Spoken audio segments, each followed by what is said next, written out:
वो जाने को तो कहीं भी जा सकते हैं, लेकिन बड़ा सवाल ये है कि जब दिल्ली की जनता ने झूठ की राजनीति को ठुकरा दिया है, अपना चुनाव वो खुद हार चुके हैं, तो क्या ऐसी कौन सी उनकी मजबूरी है कि वो फिर दोबारा राज्यसभा तो इनडायरेक्ट इलेक्शन है, तो जब दिल्ली में खुद अपना चुनाव वो हार चुके हैं तो उनको इस चीज का इंट्रोस्पेक्शन करना चाहिए कि क्या फिर दोबारा डायरेक्टली नहीं जाने के बाद इनडायरेक्टली वो जनता के रिप्रेजेंटेटिव बन के राज्यसभा में बैठना चाहेंगे। देखिए, वो जाने को तो कहीं भी जा सकते हैं, लेकिन बड़ा सवाल ये है कि जब दिल्ली की जनता ने झूठ की राजनीति को ठुकरा दिया है, अपना चुनाव वो खुद हार चुके हैं, तो क्या ऐसी कौन सी उनकी मजबूरी है कि वो फिर दोबारा राज्यसभा तो इनडायरेक्ट इलेक्शन है, कोई डायरेक्ट इलेक्शन तो है नहीं इलेक्टोरेट का, जनता जो है इनडायरेक्टली चुनती है, तो जब दिल्ली में खुद अपना चुनाव वो हार चुके हैं तो उनको इस चीज का इंट्रोस्पेक्शन करना चाहिए कि क्या फिर दोबारा डायरेक्टली नहीं जाने के बाद इनडायरेक्टली वो जनता के रिप्रेजेंटेटिव बन के राज्यसभा में बैठना चाहेंगे। तो ये एक बहुत बड़ा सवाल है। मेरे ख्याल से आम आदमी पार्टी जिस प्रकार की राजनीति करना चाह रही थी, जो झूठ की राजनीति करना चाह रही थी, जिस प्रकार से आम आदमी पार्टी का जन्म हुआ कुछ बहुत ही बेसिक चीजों को लेके कि ईमानदारी की राजनीति करेंगे, लोगों के बीच रह के राजनीति करेंगे, लोगों के काम की राजनीति करेंगे, तो ये इन सभी, मैंने तो बार बार ये कहा है कि इन सब चीजों से आम आदमी पार्टी कहीं ना कहीं भटक चुकी है। तो ये समय है आम आदमी पार्टी को मंथन करना चाहिए और समझना चाहिए कि झूठ की राजनीति बहुत दिन नहीं चलेगी। और मुझे कहीं ना कहीं ऐसा आभास हो रहा है कि दिल्ली में जनता ने झूठ की राजनीति को ठुकरा दिया है। बहुत जल्द पंजाब में भी इस जो झूठ की राजनीति है इसको भी वहां पंजाब की जनता जो ठुकराएगी। आम आदमी पार्टी की पूर्व सरकार की शराब नीति के कारण दिल्ली के खजाने में लगभग 2002 करोड़ रुपए के राजस्व का नुकसान हुआ। देखिए, वाकई में दुर्भाग्यपूर्ण है और मैंने चुनाव प्रचार के टाइम भी ये चीज कहा कि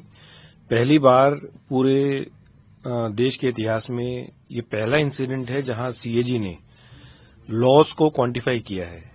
और बहुत बड़ा फिगर है ये। 2000 करोड़ जो है वो किसी भी एंगल से कम नहीं है। तो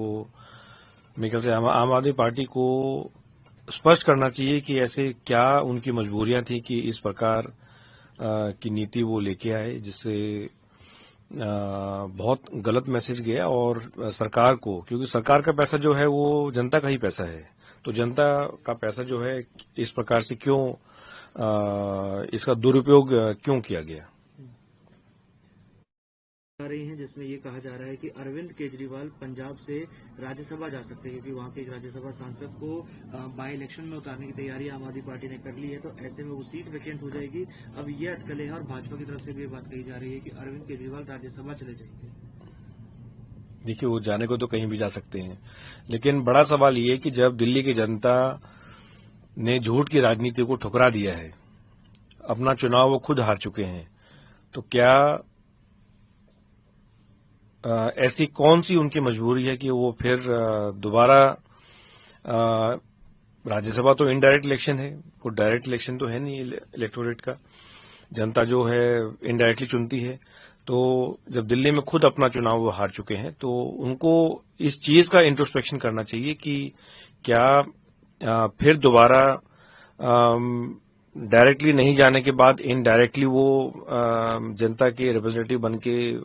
राज्यसभा में बैठना चाहेंगे। तो ये एक बहुत बड़ा सवाल है। मेरे ख्याल से आम आदमी पार्टी जिस प्रकार की राजनीति करना चाह रही थी, जो झूठ की राजनीति करना चाह रही थी, जिस प्रकार से आम आदमी पार्टी का जन्म हुआ कुछ बहुत ही बेसिक चीजों को लेके कि ईमानदारी की राजनीति करेंगे, लोगों के बीच रह के राजनीति करेंगे, लोगों के काम की राजनीति करेंगे, तो ये इन सभी, मैंने तो बार बार ये कहा है कि इन सब चीजों से आम आदमी पार्टी कहीं ना कहीं भटक चुकी है। तो ये समय है आम आदमी पार्टी को मंथन करना चाहिए और समझना चाहिए कि झूठ की राजनीति बहुत दिन नहीं चलेगी। और मुझे कहीं ना कहीं ऐसा आभास हो रहा है कि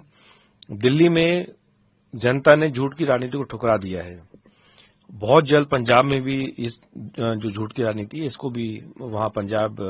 की जनता जो है ठुकराएगी। भारत आपने आज खाना बांटा है, न्यूट्रिशन जो फूड है, क्या है इसका एम? भारत में जहां एक और मोदी सरकार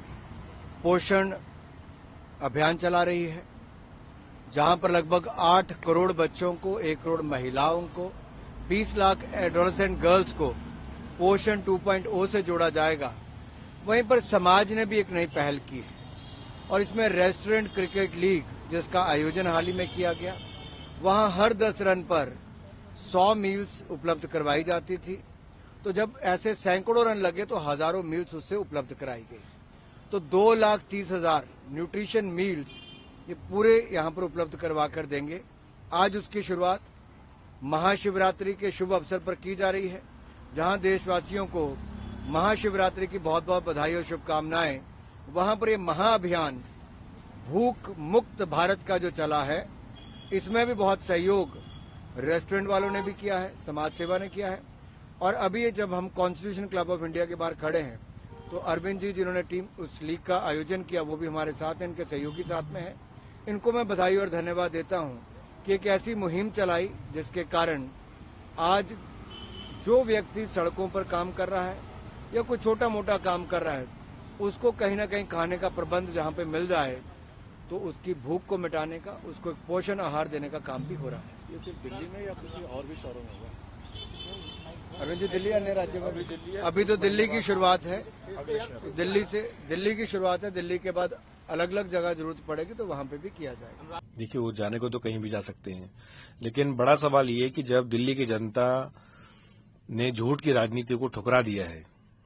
अपना चुनाव वो खुद हार चुके हैं, तो क्या ऐसी कौन सी उनकी मजबूरी है कि वो फिर दोबारा राज्यसभा तो इनडायरेक्ट इलेक्शन है, कोई डायरेक्ट इलेक्शन तो है नहीं इलेक्टोरेट का, जनता जो है इनडायरेक्टली चुनती है। तो जब दिल्ली में खुद अपना चुनाव वो हार चुके हैं तो उनको इस चीज का इंट्रोस्पेक्शन करना चाहिए कि क्या फिर दोबारा डायरेक्टली नहीं जाने के बाद इनडायरेक्टली वो जनता के रिप्रेजेंटेटिव बन के राज्यसभा में बैठना चाहेंगे। तो ये एक बहुत बड़ा सवाल है। मेरे ख्याल से आम आदमी पार्टी जिस प्रकार की राजनीति करना चाह रही थी, जो झूठ की राजनीति करना चाह रही थी, जिस प्रकार से आम आदमी पार्टी का जन्म हुआ कुछ बहुत ही बेसिक चीजों को लेके कि ईमानदारी की राजनीति करेंगे, लोगों के बीच रह के राजनीति करेंगे, लोगों के काम की राजनीति करेंगे, तो ये इन सभी, मैंने तो बार बार ये कहा है कि इन सब चीजों से आम आदमी पार्टी कहीं ना कहीं भटक चुकी है।